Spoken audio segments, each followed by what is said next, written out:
Unicorns are one of the most majestic and storied creatures in all of mythology. But are you aware, among their many associations, they've also been connected to Cancer and the moon?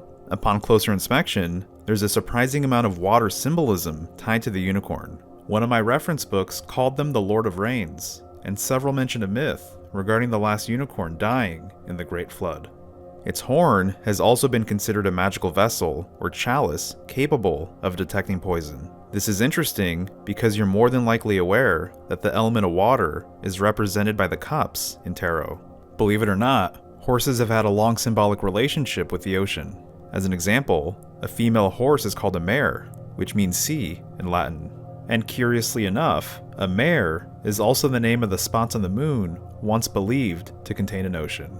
Cancer is ruled by the moon, which has a well-known association with tides and all things oceanic. I'm also reminded that horses are closely related to traveling, much like the boat or chariot.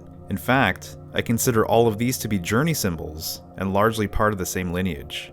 And the chariot card, which often depicts horses, is appropriately ruled by Cancer. And speaking of the chariot card, there's a small detail in the Rider-Waite version I'd like to point out. Notice the star on top of the charioteer's head. This is none other than the North Star, which has also been called the Star of the Sea, or the guiding star. This is the star that everything revolves around from the perspective of Earth. For this reason, I like to call it the Star of Stars. Notice that it rests in the middle of these 4 posts, which are symbolic of the 4 cardinal directions, or fixed signs, and is just beneath a canopy of stars. It's in the center, the same way it's in the center of the heavens that rotate above. This star is also called Polaris, or the pole star, because it relates to the polar axis. A number of ancient groups imagine a pole, tree, or bridge extending into the heavens from the north.